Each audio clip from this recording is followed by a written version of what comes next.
Hello guys, সকলকে good morning করে আজকে দিনটা তোমাদেরকে শুরু করেছিলাম।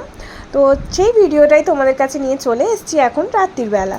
তো আজকের ওয়েদারটা দেখতেই পাচ্ছ, ফ্রাইডেতে খুব সুন্দর ছিল, শুধু বৃষ্টি বৃষ্টি আর বৃষ্টি।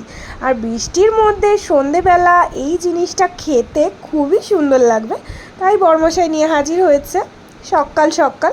আর আমি এখন এটাকে ধুয়ে মুছে পরিষ্কার করে খাওয়ার উপযোগী করে তুলতে হবে। তো সেটাকে আমাকেই করে তুলতে হবে, সে তো এনেই খালাস। তো এবছরে শাশুড়ি মা এখনও বানানো হয়নি, তাই আমি ফার্স্ট তৈরি করলাম। তো দেখতে পাচ্ছি সব কিছু ইনগ্রিডিয়েন্টস নিয়ে তৈরি হয়ে গেছি। এখন ঝটপট করে চলো তালগুলোকে কাকিয়ে নিই। আর তার আগে বলে দিই, কার কার তাল, আমার তো তালের বড়া খুবই পছন্দের জিনিস, শুধুমাত্র বড়াটাই তালের লুচি ফুচি এইসব অতটা ভালো লাগে না, বাট তালের বড়াটা খুব প্রিয়। তো এখন আমি সব কিছু কাটাকুটি হয়ে গেছে, তালটা জ্বালা, উফ জাস্ট অসাম গন্ধ ছাড়ছে, মনে হচ্ছে এখনই তুলে খেয়ে নিই। কিন্তু না না, বড়াটা হওয়া অবধি ওয়েট করতে হবে। তো আজকের মতো ভিডিওটা এখানে, তোমরা কে কে খাবে জলদি করে চলে এসো। Tata, bye bye.